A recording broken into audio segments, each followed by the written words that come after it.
Hey, what's up, y'all? King Kevin in the building. Man, I know many of you guys very sad about how Snowfall ended.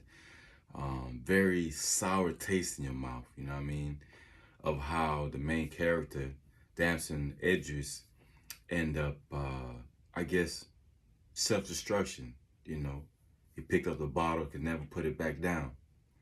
Now, Snowfall, after 3, 4 seasons, I didn't watch the show from the beginning. I started watching it literally the last season, like a month ago.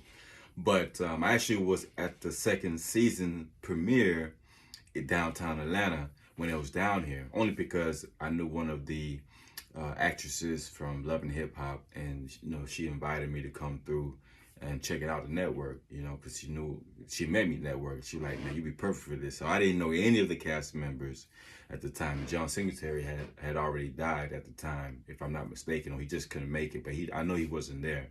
I went there in hopes of meeting him, because I've written, produced a couple of films and stage plays. Obviously, I wrote 4 books. Those who don't know, I've written 4 books.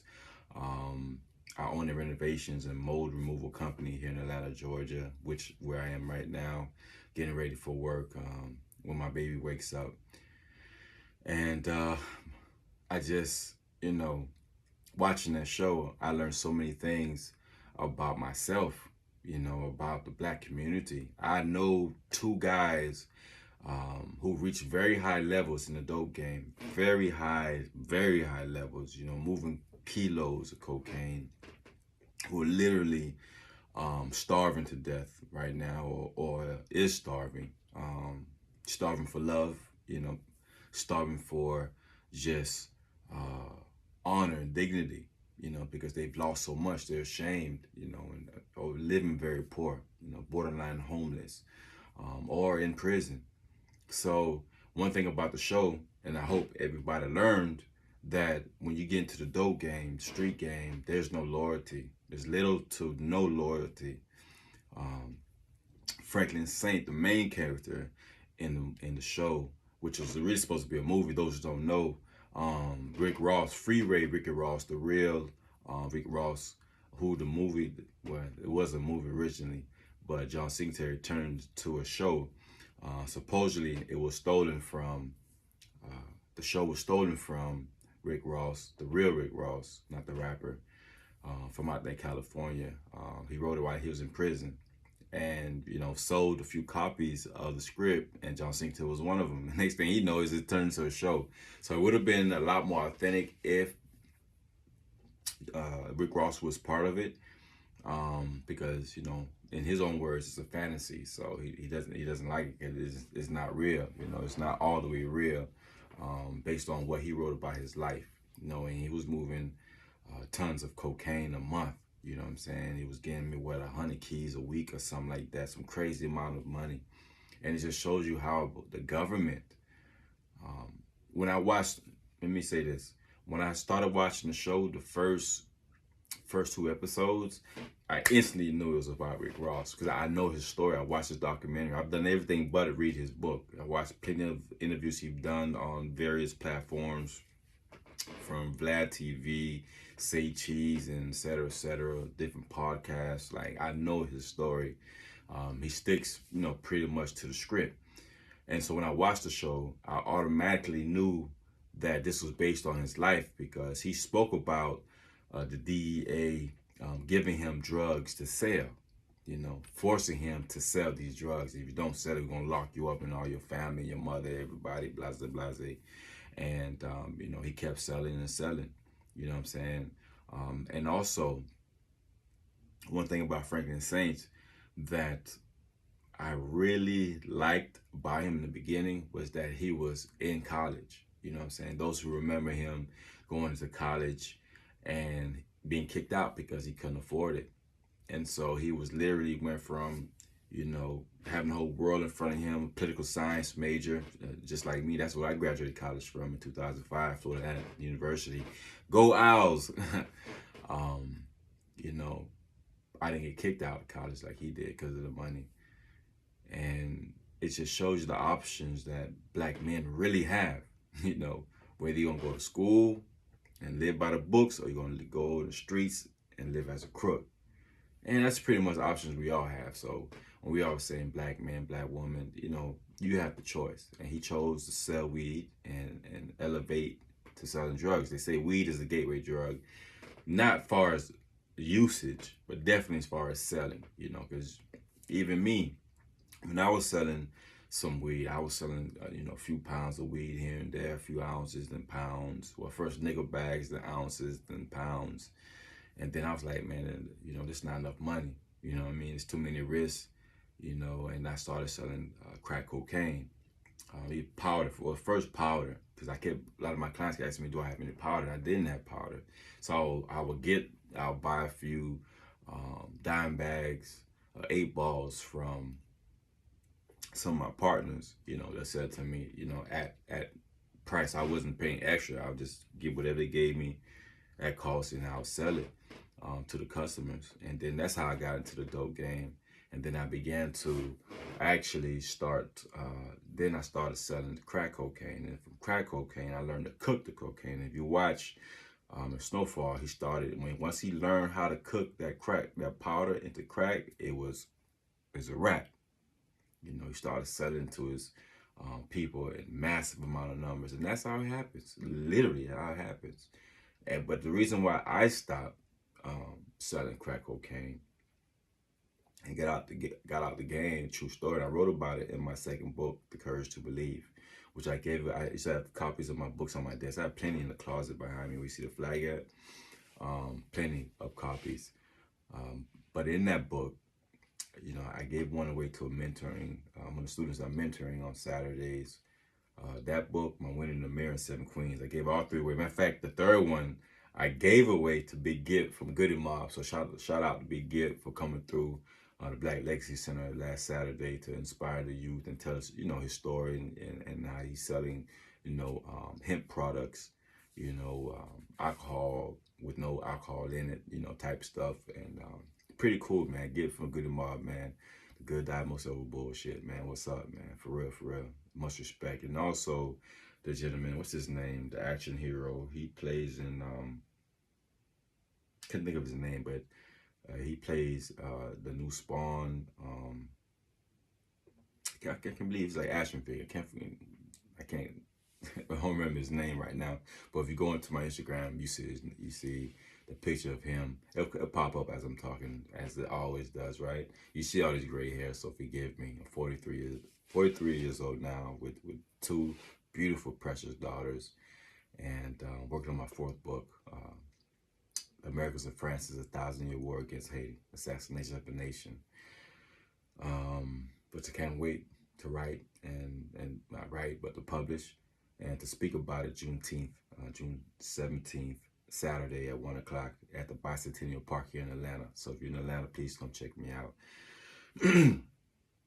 Now, when Frankenstein learned how to make the powder to crack, and the way the neighborhood was deteriorating, and massive amount of numbers, he amassed $73 million. $73 million selling crack cocaine. That's a lot of money. Lot of money. I mean, sickening amount of money. And all of it got taken away. And that's what always happens in the dope game. You come up high and then you fall real low, even lower than you was before. Lower, The reason why I stopped slinging dope, which I started saying earlier, was because of the fact I seen what it was doing to my community. I seen what it was doing to our young men selling it. You know what I'm saying? No respect for themselves, no respect for their mothers, their fathers, their brothers and sisters. Not all of them, of course, but many of them. No respect for authority. Constantly having my life threatened on the line, running to police,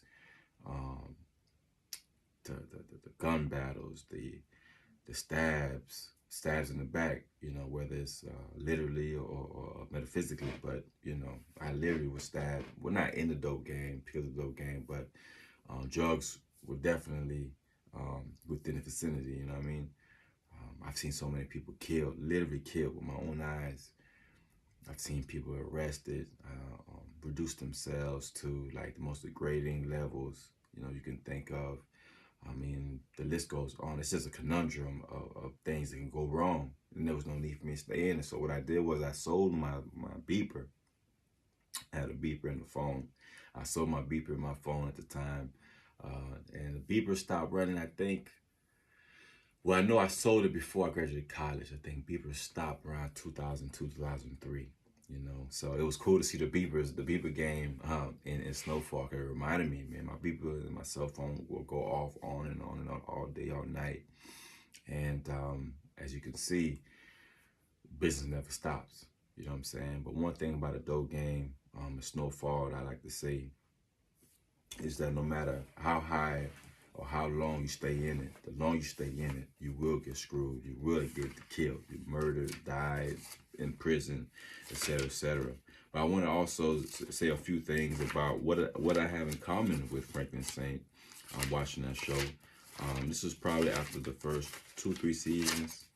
And I think so far it's 4 seasons, to be honest.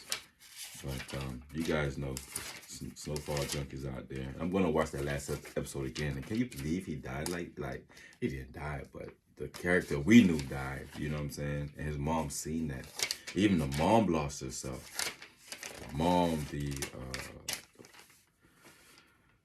man, Auntie Louie. You know what I'm saying? Like, what happened to her? How she died? You know what I'm saying? Like, she didn't die, but the character we knew, like the gangster making money, making things happen.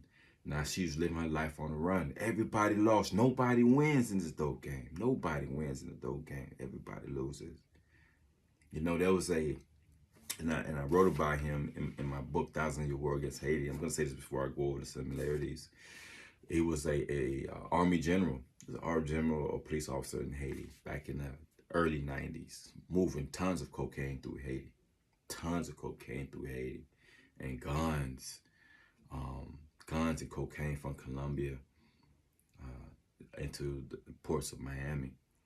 Now, him and his wife was in the dope game together, and he was supposed to break his wife off of something he did. He ripped off somebody, or a big shipment of cocaine came in, and he's supposed to break it off. He didn't break it off. You know what she did?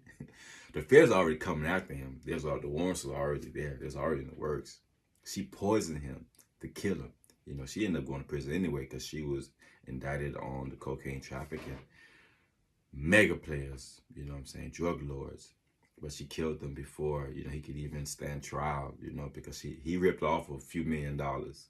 And so, hey, she took justice in her own hands. Nobody wins. You know, Franklin Saint, his daddy died. He killed his best friend. His name is Kevin. He killed him. You know what I'm saying? His uncle died.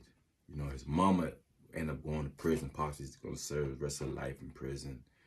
Auntie Louie going to spend the rest of her life on the run. She literally had to pick up her things and run. I don't have no idea why she just had all her stuff, money collected to hit the, you know, get out the country when she had a chance. She had millions. You know what I'm saying? Franklin Saint, you know, he ended up choking his baby mama, who the only person was really but had his back at the end of the day, more than his mom did, and he choked her, so she ran off with their only child. His friend Leon, you know, he ended up going to Ghana and stupidly came back. He should just stayed over there. He came into a whirlwind, and man, everybody died, man. Everybody died. Nothing positive came out that show, other than knowing to stay out the dope game. But Franklin Saint, in mean comparison, he had a 3.9 GPA. I had a 3.5 GPA. Political science and economics major. I was political science and marketing major. Dropped out. I dropped out. He dropped out. I dropped out and dropped back in within a year or two. I didn't want to be one of those people be like, yeah, I'm going to get back to school. I'm going to do this, do that. No, I got my black butt back in that classroom, enrolled. Actually, I used dope money. I used about, I want to say $700, $800 at the time that I had, but I knew the classes would cost me about $1,500. So I made a deposit and then paid the rest or something like that. But it was so long ago. At the end of the day, by using the receipt that I paid for my tuition, the judge was lenient on me when I caught my drug charge, lenient to since it was my first drug offense, to miss prison and spend a year, well, I think 364 days sentencing, a year in prison. So in jail. So what they do is you have to, in order to avoid prison, sometimes they give you a year in jail, which is really 1 or 2 days out, less than 365 days. You know what I mean? So I was thankful for that. So as soon as I got out of jail, I had my plan, wrote down what I was gonna do, how I was gonna do it. I wrote a piece of paper. I'm gonna do this right now, because I love showing things. Because for me, I have to see things written. So for me, what I did was I took a list like this, and I put all the positives on one side and all the negatives on the other side. And so the positive part maybe was down to this line, and the negative was way down here. Positive way up here, negative way down here. I was like, I gotta do something with my life. I gotta change this. This is not, and I don't know. To this day, if you ask me, what made you write that down? Honestly, I have no idea. I have no idea who inspired me to write that list down, or what pushed me to do it. But I did, and it literally made me see how much of an F up my life was, how much of a screw up. And the one thing I've always wanted to do was become a loving father, a great husband, and a loving father to my children. That's the biggest goal. Not all the money, the gold, the watches, the cars, the fame and fortune, none of that. All the women, none of that. Just to be a great husband and an awesome father, supportive father to our children. And I knew that if I kept on the path that I was on, with all those negatives and negative people and negative energy, I was not going to get there. It would have been impossible. Really, it would have been ridiculous to think that can happen. It would have been insanity. Keep doing the same thing, expect something different. You're crazy. Anyway, I was a weed hustler. He was a weed hustler. I read a lot. Franklin Saint read a lot. He drew. What else? Attacked, almost killed. I was almost attacked, almost killed. And what else? Fell out of Post White Vodka. I don't know what I wrote right there. He was making $1 million a week. I was making 5,000 a week. So those are a few comparisons. You know what I'm saying? Yeah. So other than that, those are the comparisons between me and Franklin Saint, Snowfall. Rest in peace, John Singleton. Rest in peace to all the brothers and sisters who died in the dope game, had anything to do with the dope game. I mean, it's a dirty game for real, So hopefully you guys check me out. King Kevin Dorival website, KevinDorival.com. Link in the bio, 1,000-Year War Against Haiti, Assassination of a Nation. It's going to be a groundbreaking book, a movement. I've already been contacted by not multiple, like some big time already, which I am big time. You got to believe in yourself. Your imagination is your God. God manifests itself in your imagination. You being able to do things for people and be a blessing to people. And that's all I want to be a blessing to people. On top of blessing my daughters. But definitely, keep moving forward. Find someone to talk to if you're stuck in the dope game, don't know what to do, or wonder how I got out of it. I knew I was worth more than what my beeper, my cell phone, money that was coming through there. I knew I was worth more than that. I know I'm worth more than that now. You know what I'm saying? So I don't regret getting out of the dope game when I did, because I could have ended up like Franklin Saint, drinking until I lose myself, lose my life, lose my family, my children. And some people have drug addiction. Some people have alcohol, gambling addictions. People have pornography addictions, masturbation addictions, money addictions, weed addictions, pill addictions. All these things control you. If you can't control yourself or your life, then you're not really in control at all. You have little to no power. Life is about power, obtaining, giving, and blocking negative energy so you can maintain and hold your power, move forward the way you want to move forward, the way you see things being done. Don't believe the hype. Go make a plan, stick to the script, make it happen. Many blessings. KingKevinDorival.com. And love to have your support. Thank you. On my GoFundMe. My GoFundMe is Black Legacy Tour, Stop the War Against Haiti. You will see it in the description as well. And looking forward to, doing what I'm doing. Self-funded right now, but I know in due time the support will come in so many ways. Many blessings.